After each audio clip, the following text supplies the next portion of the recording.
Most people start New Year's with setting goals, and most people quit them by March. Today, we're doing things differently. This year doesn't require you to be someone new, it needs clarity on where you're going, and that's why we're doing New Year's rebrand. Hi honey, it's Tina and welcome back to my channel.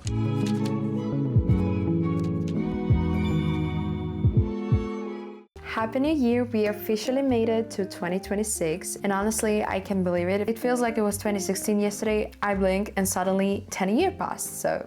In previous video we closed 2025, we reflected, let things go, cleared spaces, and now it's time to set a tone for the new year. In this video we're going to set the goal that actually makes sense, create a vision board that will support these goals, and plan in a way that is realistic and sustainable. Before we get into it, take a second to like this video and subscribe. It really helps my channel to grow. Growing this channel is one of my main goals this year and I couldn't do it without you. So thank you in advance, and shall we?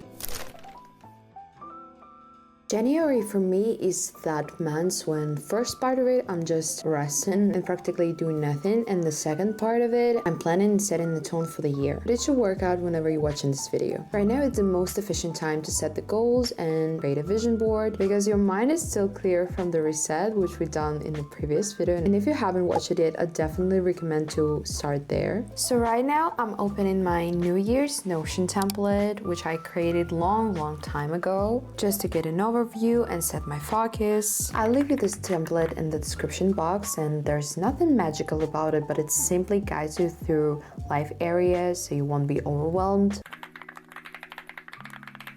Before setting any goal, it's important to understand how you actually plan. I've been planning digital for 4 or 5 years now. I always use my Google Calendar, Notion, Tick, and just my notes and reminders. I really enjoy planning this way because it's really accessible and flexible, can be adjusted just in a few clicks. But at the same time I realized I was missing something, a place where everything's structured, everything comes together, like a complete system or a notebook. So this year I'm adding something new to my routine. I'm still going to be planning digitally, but on my iPad, so I can go wherever I want with it, but it will bring me more joy with just writing, adding stickers and everything. I chose my planner very intentionally and picked the best for myself, and I really love it.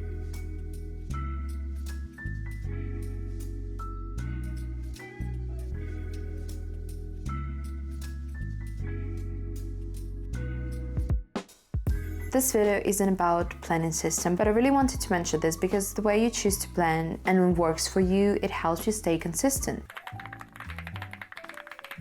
One thing I've learned over the years is that big yearly goals rarely work the way we expect them to. A full year is a very long period of time. 52 weeks. Your priorities can change, your circumstances can change, and you can change. What's most important, a goal that feels exciting in January might be not even relevant by March, and that's normal. That's why I really like the 12 weeks a year system. After creating a long-term vision for this year, you focus only on the next 12 weeks, 1 quarter, and set the goals for this exact period of time. This makes your goals feel more down to earth and much easier to stay relevant. So instead of setting goals for the entire year and postponing them till someday, we're setting direction and the goals only for next 3 months. If you want, I can make a separate video about it where I go deeper in the 12 weeks a year system and my planning. Let me know in the comments if that's something you would like to see.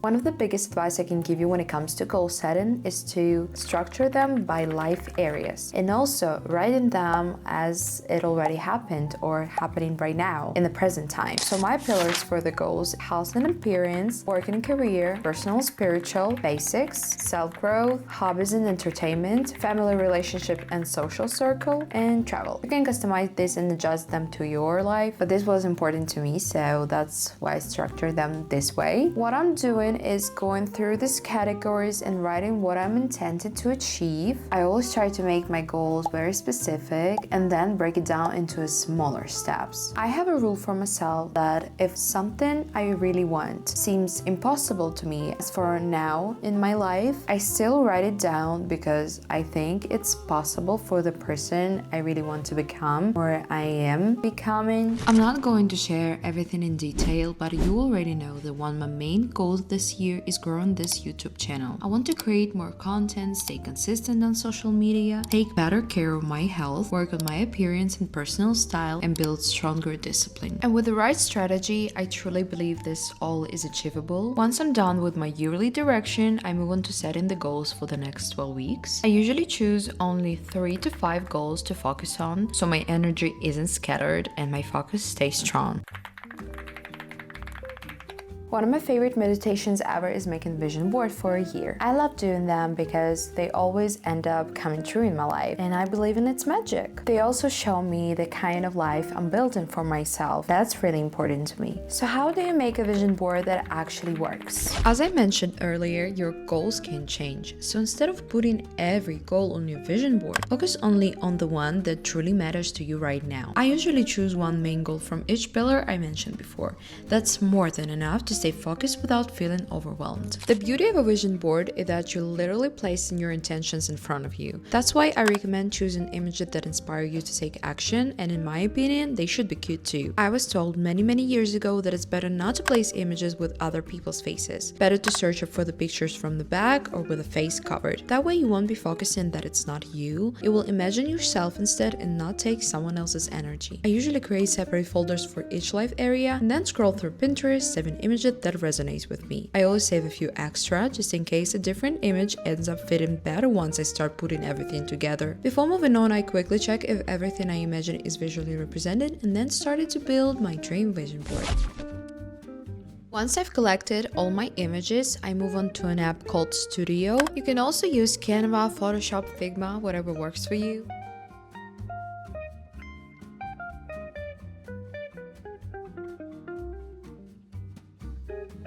I've been making my vision board digitally for a few years now because it's allowed me to keep them whenever I go. You can always print it later if you want to.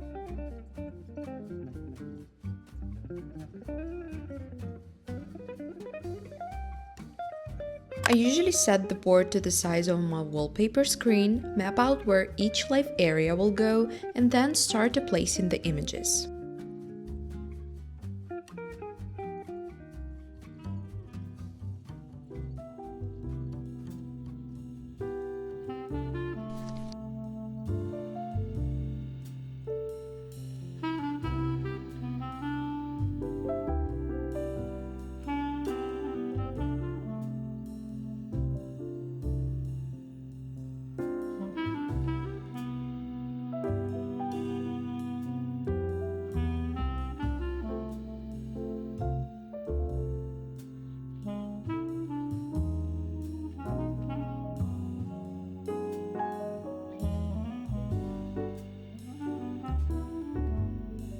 When the most of images are in place, I spend some time refining the layout and editing. I keep my board clean and aesthetic. I also use images with similar lighting and adjusting everything until it feels right. I also like to add a few affirmations. They go in that area that represents them.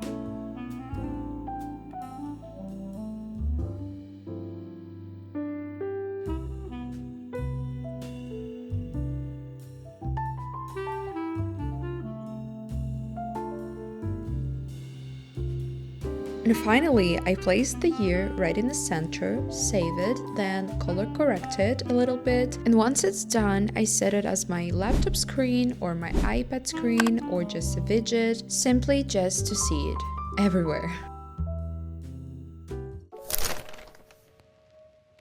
So, to summarize this process, first decide on direction you want your life to move in this year, then set the goals by life areas instead of randomly. After that, choose a few priorities for the next 12 weeks, and finally turn these goals into a vision board you like to see. What matters is starting, not to get it perfect. This is a system that can be adjusted and you can come back to it whenever you want or whenever you need. Down below you'll find a template that I mentioned before. You can use it as a structure for your year planning. But there's one more thing I want to clarify. Writing all this down doesn't mean this whole thing will happen or will happen precisely as you planned it. But the main reason I do it every single year is just to exhale for a minute and to dream and to see what I'm going for and to set myself and to set my vision towards something positive. Yes, this needed to be said. If this video inspired you and was helpful in any way, please give it a like and hit the subscribe button so we can keep hanging out here more. This was Tina, lots of love and ciao!